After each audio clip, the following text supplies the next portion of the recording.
Elías Tisbita, que era de los moradores de Galaad, dijo a Acab: vive Jehová, Dios de Israel, en cuya presencia estoy, que no habrá lluvia ni rocío en estos años, sino por mi palabra. Y vino a él la palabra de Jehová diciendo: apártate de aquí y vuélvete al oriente y escóndete en el arroyo de Querid, que está frente al Jordán. te regalaré el arroyo y no he mandado a los pueblos que se ven allí de comer.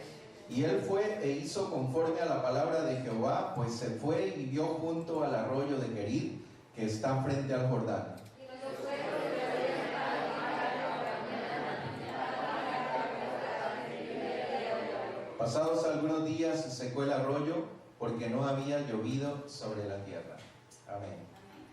Bendito sea, Señor, por tu palabra. Tu palabra es vida, tu palabra es verdad, tu palabra es lámpara en nuestro camino.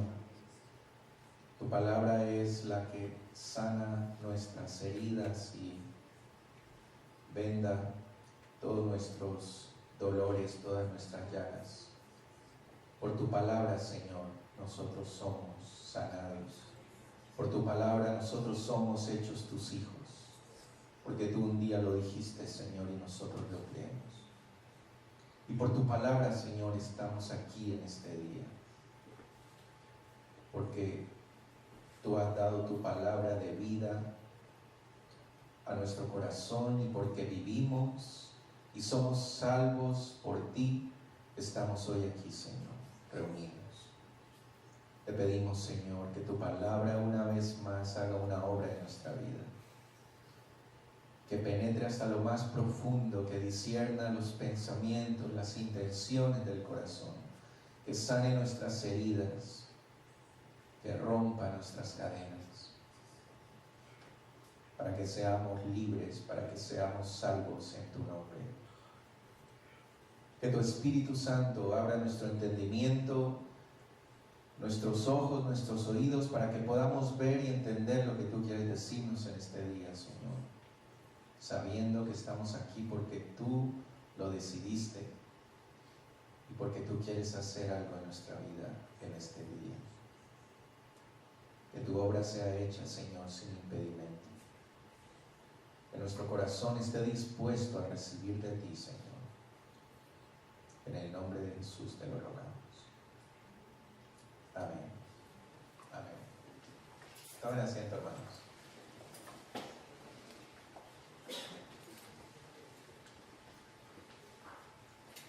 Estamos en este día viviendo tiempos difíciles. Todo lo que vemos a nuestro alrededor no son muy buenas noticias, que digamos. Hay muchas cosas que están pasando. El precio de la gasolina que ustedes ven allí no es porque a alguien se le ocurrió subirlo y porque sí, sino que todo lo que vemos a nuestro alrededor tiene un motivo, una razón. En el Medio Oriente están pasando cosas que nos dicen de alguna forma que el fin está cerca, que la venida del Señor está más cerca de lo que nosotros creemos, y que todo lo que este libro, que es la palabra de Dios, nos dice respecto al fin de los tiempos se está cumpliendo y se va a cumplir. Cuando leemos las noticias, cuando vemos los periódicos, ¿verdad? Terminamos deprimidos de ver todo lo que está ocurriendo en nuestros países. Yo realmente prefiero no leer el periódico de mi país, ni ver las noticias de Ecuador, porque cada vez que las veo termino amargado y triste al mismo tiempo de ver todo lo que está pasando. Y cuando leemos todo lo que pasa en el mundo y alrededor del mundo, nos damos cuenta de que algo está pasando, algo malo. Muchos tienen la esperanza de que esto va a mejorar, muchos tienen la esperanza de que la economía va a mejorar, muchos tienen la esperanza de que la producción agrícola va a mejorar con toda la tecnología y con todo lo que se está haciendo hoy en día. Pero si vemos lo que dice la palabra de Dios, realmente las cosas no van a mejorar. Las cosas van a ir cada vez en deterioro. El calentamiento global cada vez va a ser peor, y no importa lo que el hombre haga, no importa la tecnología que pueda utilizar, ¿verdad? El hombre no puede jugar a ser Dios y solamente Dios puede hacer que llueva sobre la tierra. Solamente Dios puede hacer que la semilla germine. El hombre no puede hacer nada de eso. Es Dios el que hace eso.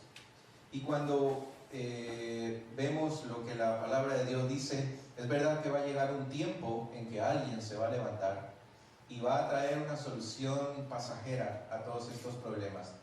Una solución a tal grado que mucha gente va a creer en él cuando vean cómo él está solucionando y cómo él está realmente haciendo cosas grandes, cosas que antes nadie había podido hacer. Y ese personaje posiblemente está por llegar, si no está ya vivo, dicen algunos teólogos, ¿verdad? Y solamente falta que un personaje como este se ponga al frente de la economía mundial, al frente de la política mundial, y las cosas van a mejorar por un tiempo. Mucha gente va a creer en él, mucha gente va a estar esperanzada en lo que él puede hacer y en lo que él puede dar, pero esto es parte de un sistema mundial, un sistema que nuestro enemigo, el diablo, está preparando para ese escenario final de que nos habla la palabra de Dios. De hecho, hay muchas cosas que estamos viendo que ocurren alrededor del mundo que ya es parte de eso, ¿verdad? Ustedes escucharon el discurso de Obama cuando él dijo "Everybody has to chip in". ¿Ustedes escucharon eso? Él lo dijo en un discurso, ¿verdad? ¿Y qué se refería? ¿Qué se refería a eso? Él estaba hablando de lo que el sistema de salud en Estados Unidos quiere hacer al insertar un chip en la mano de todas las personas para que puedan tener acceso al sistema de salud de los Estados Unidos. Y él no lo dijo en su discurso, pero lo que dicen otros es que va a ser tan obligatorio esto que la persona que no tenga el chip insertado no va a poder acceder a ningún programa de salud o a ningún hospital en los Estados Unidos, y están hablando de una fecha tan cercana como a mediados del 2013, ¿verdad? Entonces, esto es parte de lo que la Biblia dice, y lo interesante de esto es que si ustedes han sido curiosos, investigar un poco de esta empresa que está haciendo los chips, que es del tamaño de un granito de arroz, ¿verdad? Que es tan pequeñito, con una jeringa nada más se lo insertan, han encontrado que en esta parte de la mano, entre estos dos dedos, o también en la parte de aquí arriba, es un sitio en donde se puede insertar sin afectar ningún nervio ni ninguna arteria o vena o cualquier otro problema que pueda ocasionar en el organismo. Y la otra cosa que escuché el otro día que me pareció muy muy interesante, un hermano me contaba respecto a esto, un pastor, era de que esto de en la frente, porque el chip no habla de que va a ser insertado en la frente, lo que están diciendo es que va a ser en la mano, pero no en la frente, ¿verdad? ¿Y cómo es esto de la frente? Y él decía que están desarrollando también la tecnología del iris del ojo, ¿verdad? De manera que cuando la persona no tenga el chip, entonces la otra posibilidad es que solamente con el iris del ojo, un scan que pasa por el iris y ya puede identificar a la persona y hacer muchas cosas en cuanto a lo que tiene relación con esa persona. Y entonces lo que la palabra de Dios dice es que la marca de este personaje, ¿verdad?, va a ser insertada, va a ser puesta en la mano o en la frente, ¿no es cierto? Entonces posiblemente no es un chip que va a estar en la frente, sino que es los ojos que van a estar, y los ojos están pues por la frente, ¿verdad? Bueno, todo esto puede ser especulación y no podemos decir si es que es así o no, pero lo que sí podemos creer es lo que la palabra de Dios dice, que va a llegar un momento en el mundo que la persona que no tenga esa marca, cualquiera que sea, se llame chip o de cualquier otra forma, no va a poder ni comprar, ni vender, ni hacer nada. Y entonces a nosotros como cristianos se nos pide no aceptar esa marca, ¿verdad?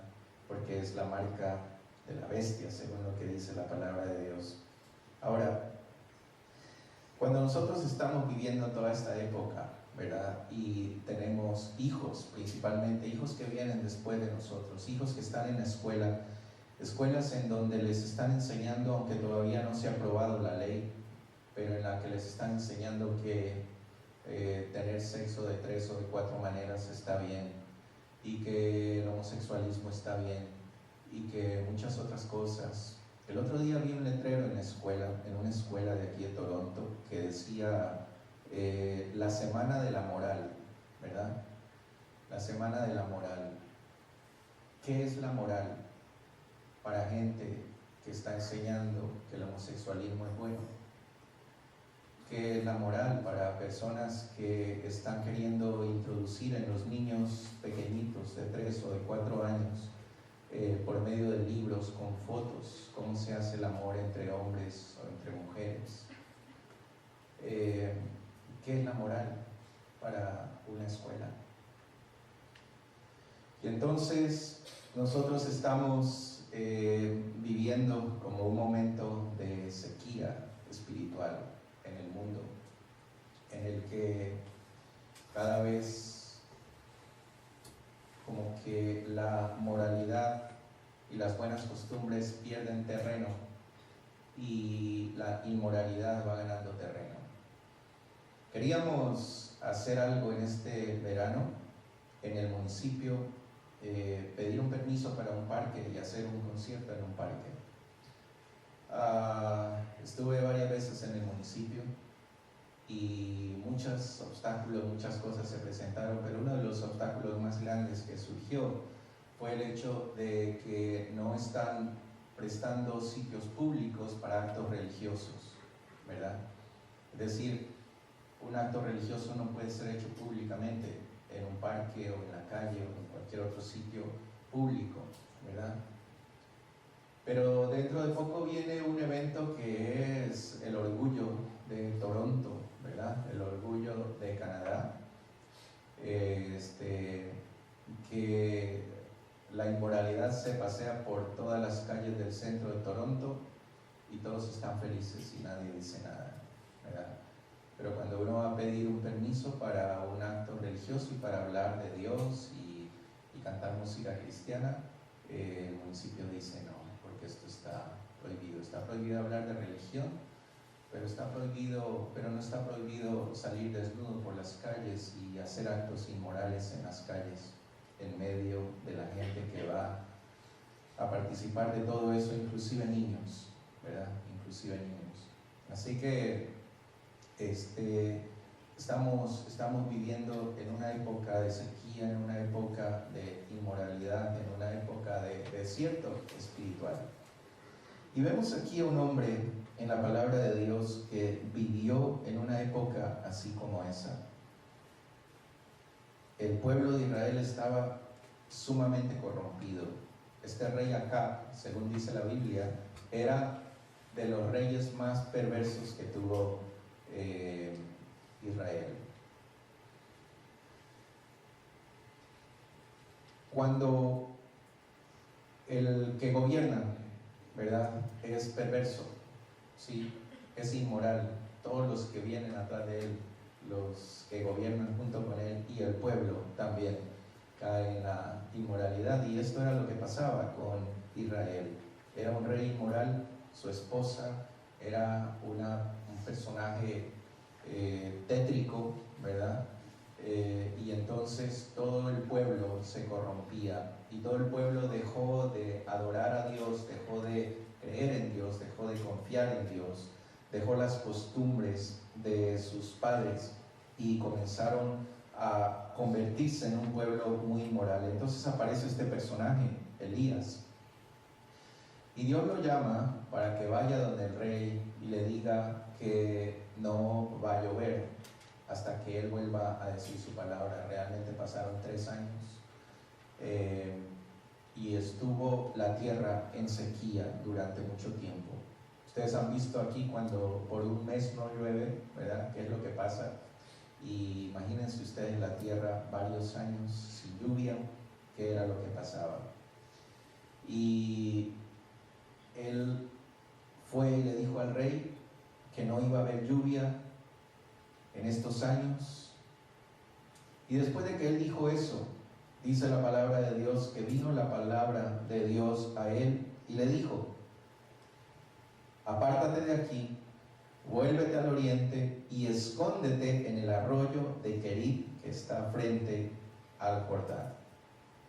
Esta fue una orden de Dios, no fue una sugerencia. Él no le dijo: mira, por ahí hay un arroyo, si tú quieres ir, anda, y si no, pues mira a ver a dónde puedes, tal vez el Jordán tiene más agua y a lo mejor puedes ir allí.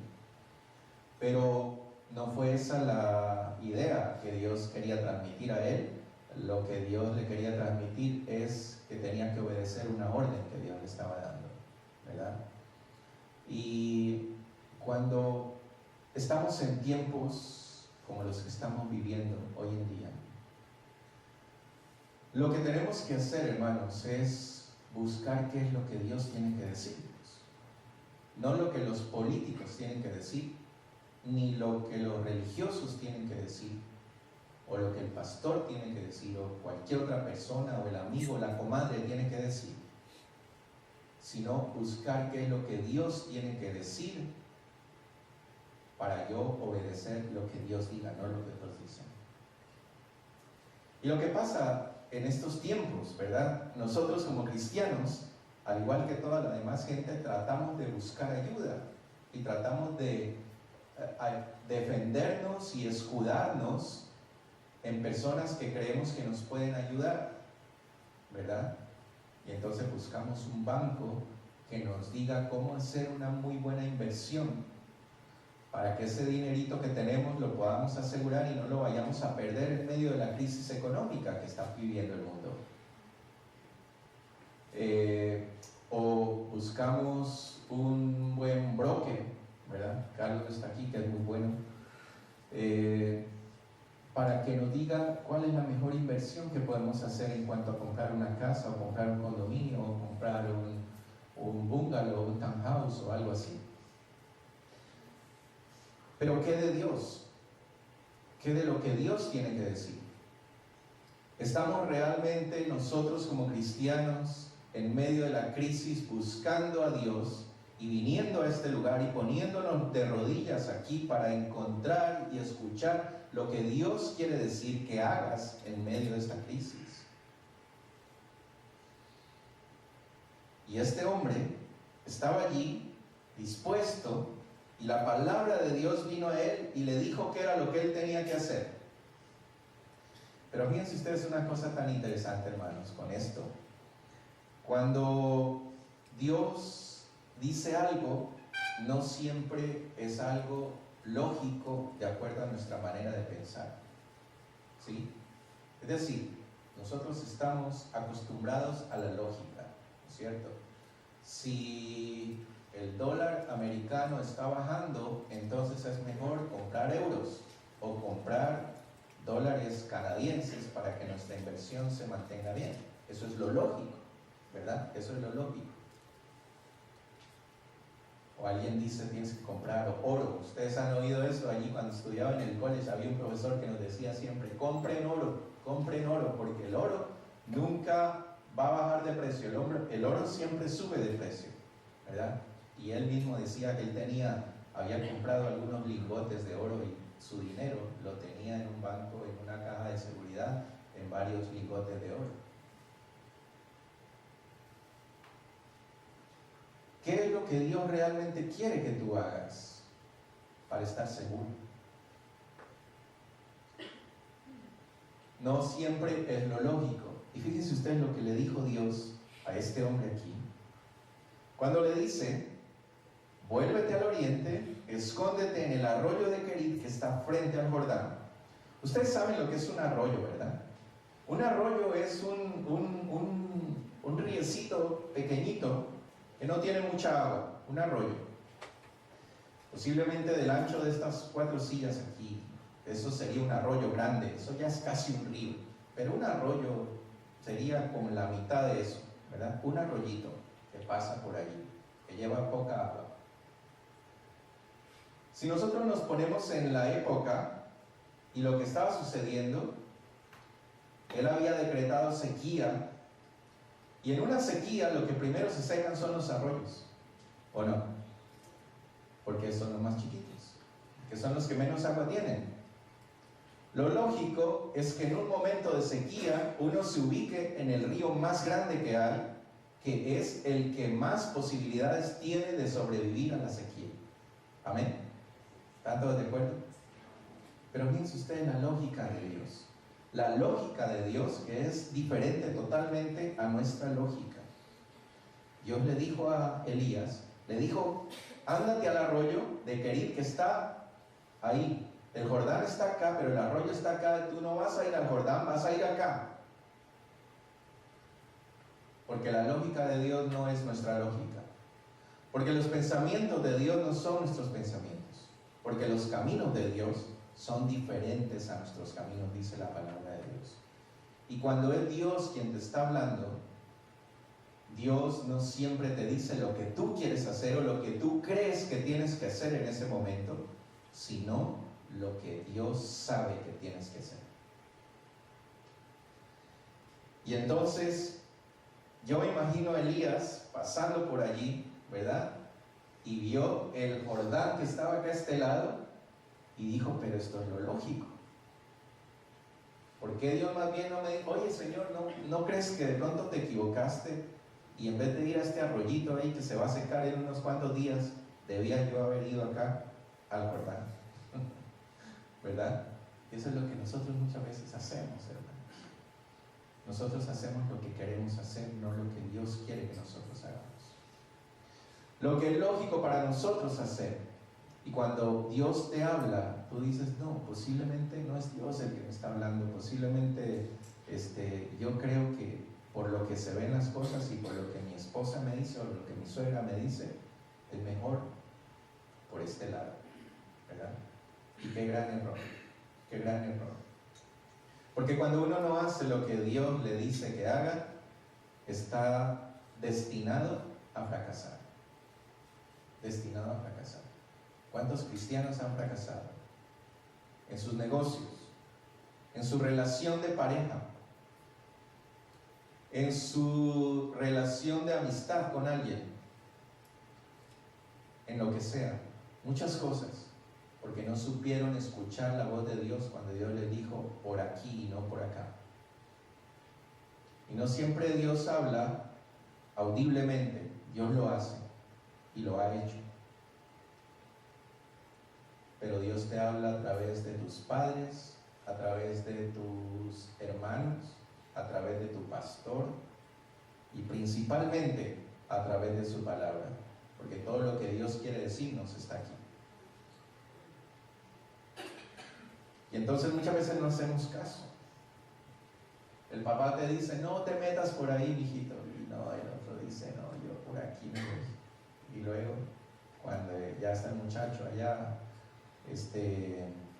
revolcándose en el lodo como el hijo pródigo, ¿verdad? Viene otra vez a buscar ayuda de su papá y decirle, papi, ¿por qué no te hice caso, verdad? ¿Por qué lo hice? ¿Por qué me metí por aquí? Muchos de nosotros mismos estamos sufriendo muchas veces consecuencias de no haber obedecido lo que nuestros padres nos dijeron que hagamos. Y entonces, no son nuestros padres, es Dios. No es nuestro pastor, es Dios. Porque Dios utiliza hombres y mujeres para hablarte, para decirte lo que tienes que hacer. Dios utiliza las circunstancias para decirte, por allí no vayas, anda por acá. Pero la clave, hermanos, es permanecer en su presencia. Porque ¿cómo podemos distinguir la voz de Dios si nunca la hemos oído? ¿Cómo podemos distinguir la voz de Dios si nunca hemos estado allí de rodillas para tratar de escuchar la voz de Dios? ¿Cómo podemos saber que es Dios el que nos está hablando si no sabemos de qué manera habla Dios? ¿De qué manera Dios dice las cosas? Y cuando escuchamos la voz de Dios, sabemos que es la voz de Dios porque reconocemos su voz. ¿Ustedes recuerdan lo que dijo el Señor Jesús? Que los que son de Él reconocen su voz y lo siguen, ¿verdad? Pero no lo hacemos. La esposa reconoce la voz del esposo porque todos los días lo está oyendo, la cantaleta ahí en la casa, ¿verdad? Y apenas oye que viene por allá lejos, ya sabe que es él que viene, porque conoce su voz, porque sabe cómo habla, porque sabe qué acento tiene. Y eso es lo que Dios quiere que hagamos con él, reconocer su voz.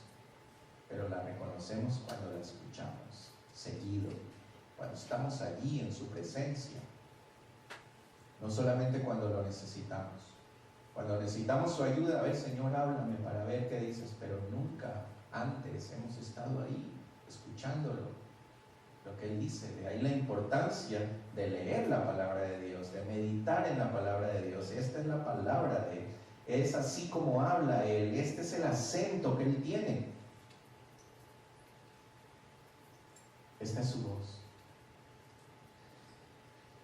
Cuando Dios nos habla en medio de la crisis, ¿verdad? Él quiere escondernos y librarnos de lo que está pasando afuera. Dios le dijo a Elías, vete allá y escóndete, escóndete.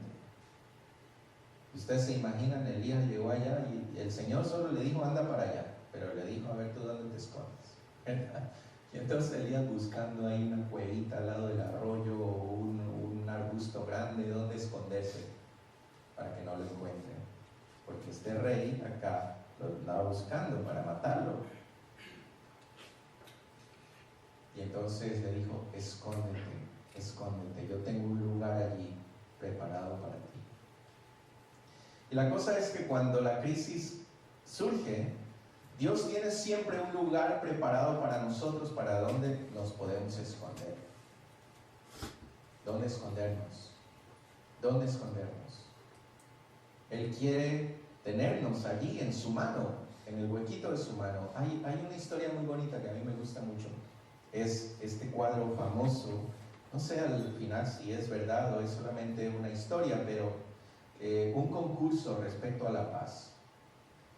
Concurso de pintores que tenían que pintar el cuadro de la paz.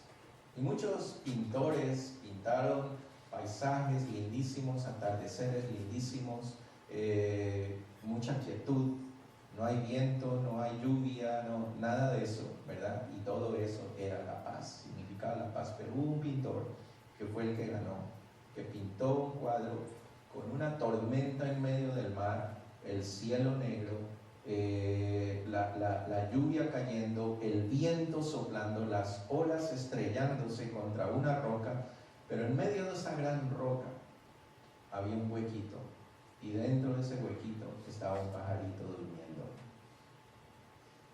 Y ese cuadro ganó el premio, el cuadro de la paz.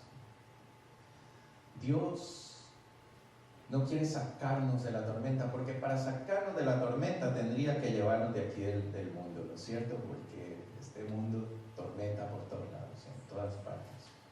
Dios no quiere sacarte de la tormenta. Dios quiere que estés allí en medio de la tormenta, pero que en medio de la tormenta tengas paz. Que en medio de la tormenta estés allí tomado de la mano de Dios y Dios te tenga en el huequito de su mano. Y no importa lo que pase a tu alrededor, estás seguro en las manos de Dios. Estás seguro en las manos de Dios. Salmo 27. Yo quisiera que ustedes vayan conmigo allí a este precioso salmo. Salmo 27, del versículo 1 al 5.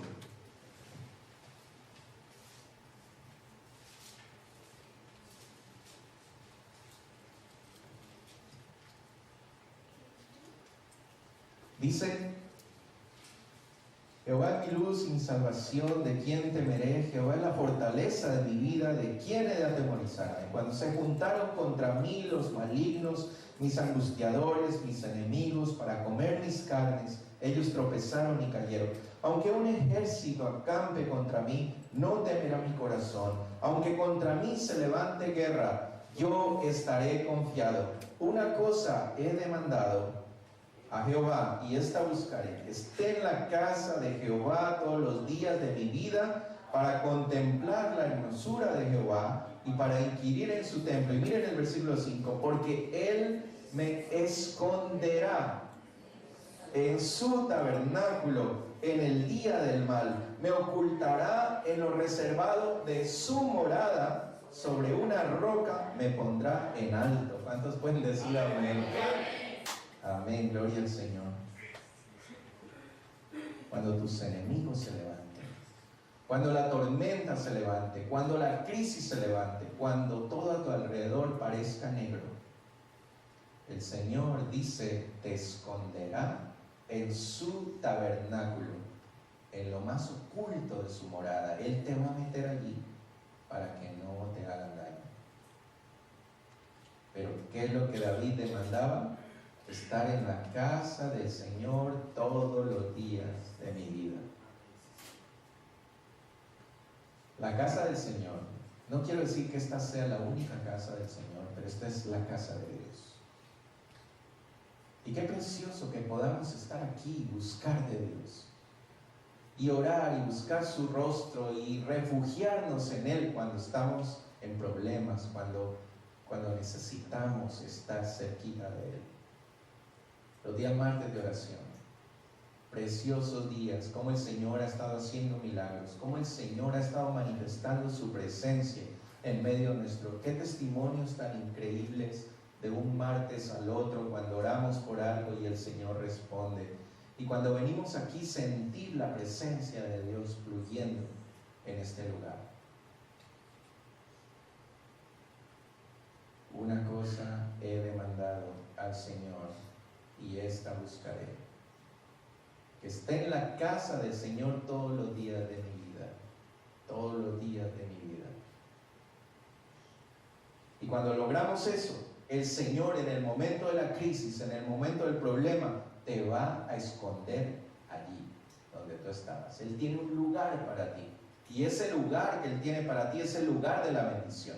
Ese lugar que Dios tiene para cada uno de nosotros es el lugar perfecto en donde Dios quiere que estemos. A los ojos del mundo, a los ojos de Elías, este no era el lugar más perfecto.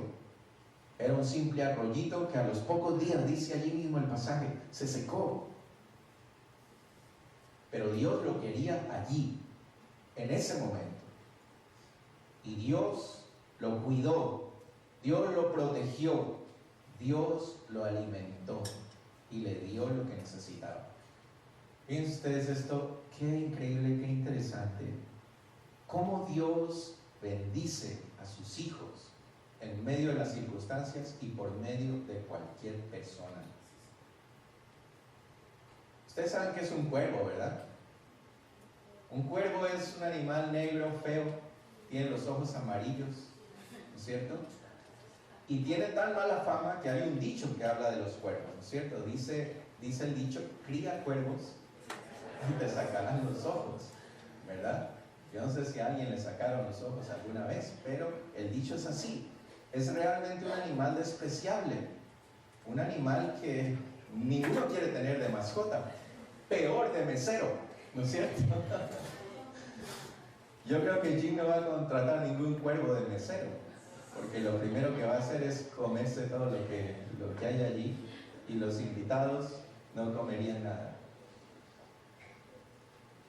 Pero miren ustedes, el Señor escogió este animal despreciable, este animal que nadie quisiera que le sirva a la mesa algo, para atender a Elías durante todo ese tiempo que él estuvo allí escondido en donde Dios quería que estuviera.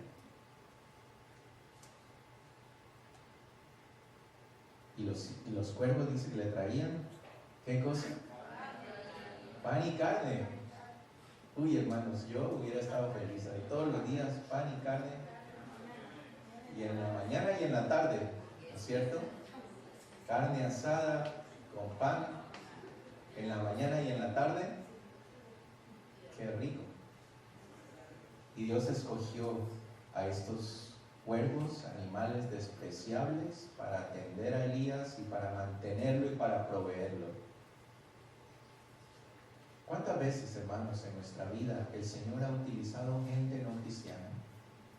El Señor ha utilizado gente mala para hacer algo en nuestra vida que nosotros creemos que es de maldición o que es por maldad, pero que Dios lo utiliza para convertirlo en bendición. Yo siempre me acuerdo de esto y siempre lo menciono porque es algo que me pasó, y no sé si ustedes han sentido a veces cuando algo les pasa y Dios les habla ese momento y le dice: mira, esto es respecto a tu vida, ¿no es cierto? Alguna circunstancia, alguna cosa que uno ve y que Dios le habla y le dice: mira, esto es para que aprendas esto, ¿verdad? Yo recuerdo siempre tanto ahí en esa entrada de John, no sé si es antes de John o algo así, pero que uno se trata de meter a la Express y luego sigue la Collector, y más adelantito está John, y entonces uno si llega a John, esa parte siempre es muy traficada, ¿verdad? Yo siempre trato de evitarla, entonces me meto a la Express en esa parte y luego más adelante me salgo nuevamente a la Collector. Es lo que hago siempre. Y esa vez yo quise meterme a la Express y venía un carro atrás mío que yo vi que lo podía pasar a la velocidad que yo venía, ¿verdad? Nunca manejo a más de 100 en la highway, por si acaso. Y entonces yo vi que lo podía pasar, y cuando lo iba a pasar, el hombre, no sé, debe haber estado en su día malo, o debe haber sido algún colombiano, ecuatoriano, quién sabe. Y entonces lo que hizo fue acelerar el carro, y cuando yo lo iba a pasar, casi me choca. Yo tuve que abrirme inmediatamente hacia el otro lado, y entonces lo que hice fue, me fui por la Collector. Ya no pude meterme a la Express, ¿no es cierto? Yo, lo primero que uno piensa hacer en esos momentos es bajar la ventanilla y decirle alguna cosa o lo que sea, ¿verdad? En inglés o en español, no importa en qué. Pero bueno, yo dije: Señor, ya está bien. Ya me metí a la Collector. Un poquito más adelante, un terrible accidente en la Express, ¿no es cierto? Cuando yo pasaba por ahí en la Collector, yo iba en la Collector, iba bien, y en la Express unos carros se chocaron allí. Y ese momento Dios me abrió los ojos, ¿verdad? Y me dijo: mira, esto es lo que muchas veces yo hago en la vida tuya y en la vida de mis hijos.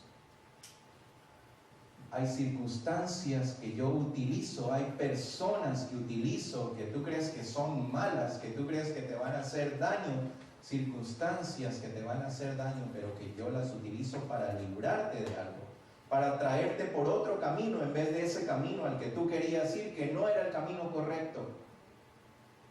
Pero este otro camino era el que yo quería para ti. Y eso es lo que Dios muchas veces hace en nuestras vidas. Dios utiliza los cuervos para bendecirte. Dios utiliza personas que te quieren hacer daño para traer bendición a tu vida. Dios utiliza circunstancias malas para bendecirte. Porque el Señor dice: Él va a estar allí para protegerte, para cuidarte. Y cuando un ejército se levante, dice, contra ti, tú estarás confiado, estarás seguro. Eso es lo que Dios quiere hacer en nuestras vidas.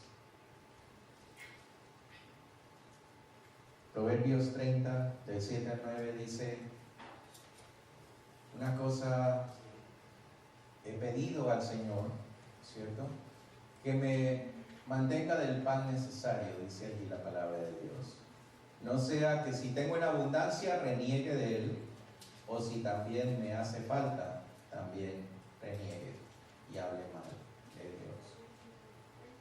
Y Dios quiere proveernos conforme a su voluntad para nuestras vidas.